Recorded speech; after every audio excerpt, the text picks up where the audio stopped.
Hello, Bookbellas and fellas. It is that time of year, and I waited till after the new year to do these because I didn't know if I was going to run into anything at the last minute that I was going to absolutely love.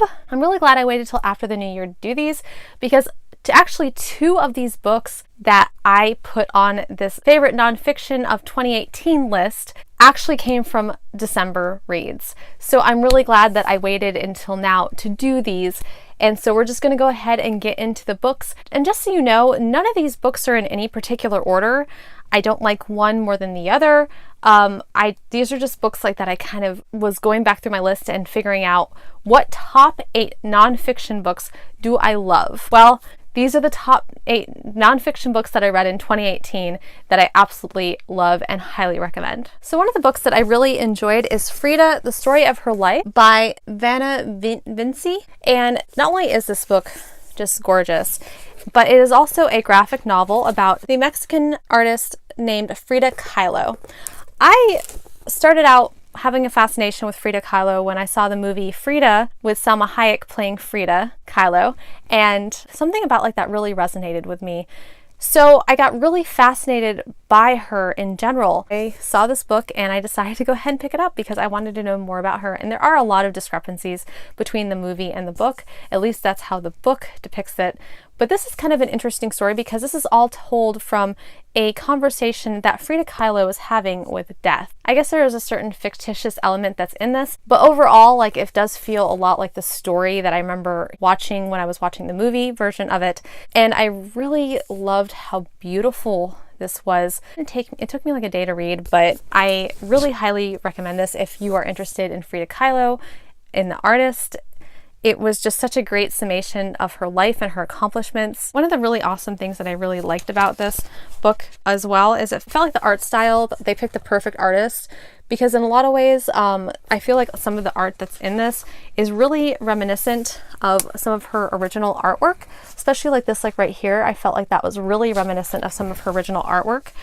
And then yeah, see, there's some of her conversation with death. This was just such a beautiful, beautiful graphic novel, and I love it, and I highly recommend it if you are into Frida Kahlo. One of the other books that I read towards the beginning of the year is Vincent and Theo, the Van Gogh brothers. Oh, this is kind of an interesting thing. So they kind of switch it up a little bit. This is one of those nonfiction books that has some fiction in it. Actually, technically, this is considered a nonfiction read, which is kind of interesting. So when they do those kind of books, the only reason they technically consider them nonfiction is because they have to fill in some of the blanks to make it a cohesive storyline.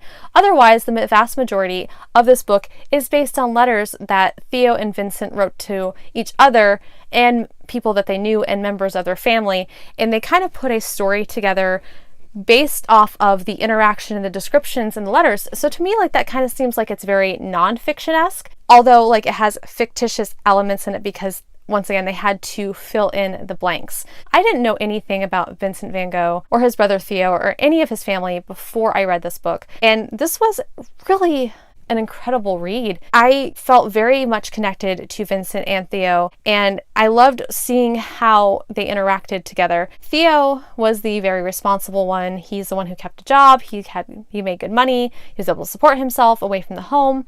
Vincent, however, had a much more inconsistent lifestyle where he was moving around a lot, and he was very emotional. And he was really just trying to find his way in life. There were so many things that he did before he decided to become an artist, and because he was so much dying to become an artist and Theo wanted him to be the best version of himself, Theo actually supported Vincent for many years while Vincent was trying to perfect his art and trying to sell his art to galleries. It almost felt like this was a little bit of a memoir, but not quite. But I liked how it was written because it was written like it was a fictitious book, but pretty much all the content in here, minus some of the blanks I had to fill in, is nonfiction. And so I do highly, highly recommend this. I thought it was such an amazing read. This was so good. I love this book so much. I can't even tell you. The next book that I read is When Breath Becomes Air by Paul Colathini. Paul was a brain surgeon who was diagnosed with stage 4 lung cancer towards the end of his residency when he almost done and being able to become a doctor. This was a very interesting perspective because he wrote all of this while he was ill. And so he gave us two different perspectives. This book kind of like has two different sections it's sectioned off into. The first section is his points of view as a doctor and what he has to deal with patients and illnesses and everything else while he's a doctor. And then he goes into also finding out about his illness. And then the second half of the book is very much flipped. And then you kind of get a feel for how he feels being a patient and his perspective of being a patient after he's been in medical school and a doctor for so long. And it kind of gives you like these two different viewpoints. And something about this just really resonated with me because a few years ago I got really sick and I was in and out of seeing doctors for like almost 2 years. So I kind of felt like a lot of the stuff that he was describing was very similar to how I had felt being a part of seeing doctors, and doctors, of course, have limitations based on the medicine that they're practicing. So for me, this book was such a powerful thing because I got to see both points of view, not to mention the fact that it was very beautifully written. And I do think that this is such a amazing nonfiction book. So the next book that I read is From Here to Eternity by Caitlin Doherty. I read this towards the beginning of the year. I have never looked at death so differently than I did when she took the study of death and put it out of context. And by context, I mean like outside the United States. Caitlin Doherty is this mortician that works in California, and she has her own YouTube channel, and she has a lot of interesting things to say about death, but she's also kind of studying death too. So she's kind of fascinated with it being a mortician, and she goes and she talks about how different cultures handle death and burial and cremation and all those other things.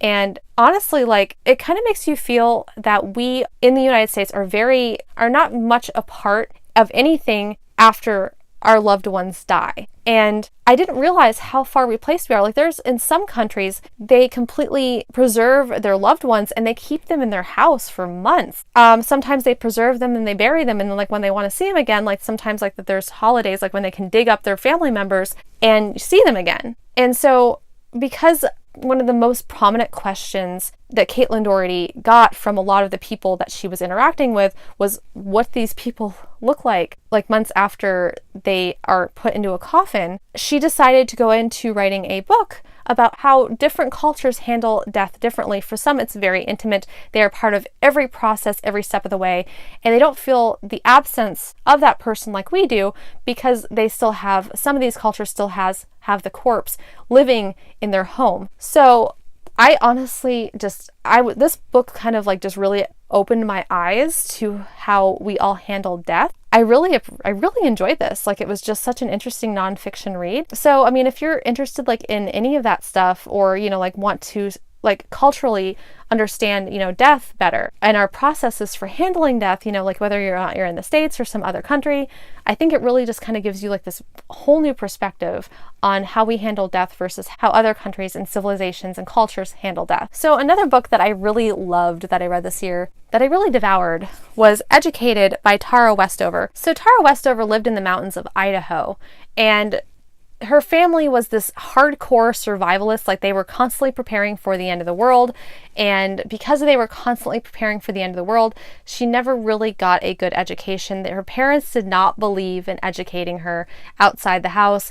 A lot of the kids had been born inside the house, so they don't even have birth certificates, because the father was very paranoid and he believed that the government was a conspiracy and that they were out to get him, and it was just kind of a hot mess. So she kind of goes through and describes like how she goes from being completely uneducated and ignorant, and she works her way into taking the SATs, and how her mom helps her get her birth certificate, and she goes off to college. And this really is kind of an eye-opening thing because she comes from this really like conservative, very abusive household, and she ends up working her way out of that. And to see her evolve as a person, this was just such an amazing read. I mean, I'm just thinking about it gives me goosebumps. I was expecting to like this. I was not expecting to love this the way that I did. And I really appreciated how well it was written because she went from being completely uneducated to getting her PhD in history. I just think that she is such an amazing person, and I totally recommend this book. This is a great nonfiction book to read. The next book that I recommend is Reasons to Stay Alive by Matt Haig.